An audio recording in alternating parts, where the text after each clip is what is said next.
Hello fellow drivers, Sebastian here with Spin Driving School. In this video we are taking a look at parallel park corrections. Now I made a video a couple of months ago on parallel parking and I actually meant to do a video on corrections but just didn't get to it, just didn't end up filming it. So here we are. Anyways, in most cases the only time you're going to be correcting your parallel park is if you hit or nudge the curb. Can you nudge the curb on your road test? Yes, if you do it gently, as long as you don't climb the curb too much or drive over the curb, you should be fine. Your goal is to avoid that at all times. So corrections are your, essentially last resort. In the very extreme situation, depending on the angle, which I will show you here in this video, you might have to restart, which I will, as we will learn in a moment. But ideally, if you are already not on the curb, but if you hit the curb and your angle is still pretty steep, and you can just pull forward, do that. It's a lot easier than starting again.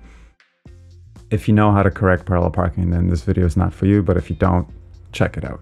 And sometimes, it takes a couple of turns or couple of attempts at it, I should say, depending on how close you are to the car in front of you. If you're parking between two cars, I've been in situations where I'm going back and forth and it kind of looks like, that Austin Powers moment. Yeah, so it happens. But anyways, let's just get to the videos. So we're doing a quick parallel park here and my angle is already too steep and I started turning my wheels too late.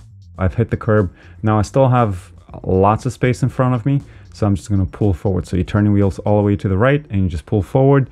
If you get too close to the car, you back up and then you pull forward again while turning your wheels to the right. So as I said earlier, you may have to do this multiple times. In this case, I'm just backing up because I'm going to redo this multiple times. Same thing, in this case, my angle is going to be a little bit different or steeper.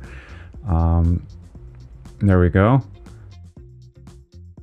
I still have quite a bit of room in front of me, so I'm just going to do the same thing. I'm going to turn my wheels all the way to the right and gently pull forward, just letting go of my brake. You don't want to accelerate unless you're on the hill, or if you really know how to control the car, then that's fine, but usually you're just going to be controlling that with your brake because these are tight spaces. One more. In this case, I'm actually going to have a pretty bad angle, and this is what I was saying earlier. I'm going to be basically redoing it in this case because I'm too close to the car in front of me. Unfortunately, I don't have the video of that. My camera just shut off because it was too hot. So I'm gonna pull out and start again. Now I need to shoulder check and make sure I'm yielding to the cars behind me. So don't just go, because if there's a car coming from behind me or behind you, like in this case, you're going to fail your road test or get into an accident. So redo, which is fine. You can redo your parking on the road test. Your goal is not to, but if it happens, that's fine. In this case, I'm fixing it. So the second time around, you need to make sure that you are, better, or at least perfect. One more, different view, front view. So in most cases, if you're going to hit the curb, it's because your angle is too steep or you're not turning your wheels fast enough when you're getting closer to the curb.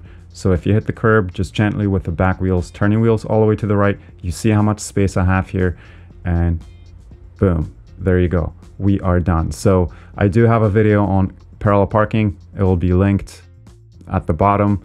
And now this section is sort of complete. So again, thanks for your support. Thank you for checking out my channel, and we'll see you on the next video. Take care.